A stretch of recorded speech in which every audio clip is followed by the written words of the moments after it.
Give me some Jello. Bill Cosby? It's the gyro with the lamb. Seinfeld guy? It's a nationality. Oh, Greek. I don't know this one. The sweet. It's got the fish.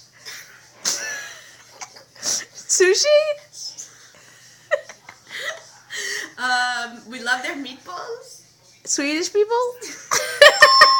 It's got the fish. He's got a cigar, and he was on an episode Tony of Soprano? 90210.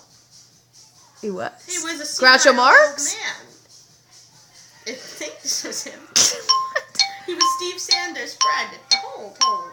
Oh, He I was don't know. losing his mind. Oh, I don't know. Man. Groucho Marx? What kind of impression are you doing? What was it? Marlon Brando?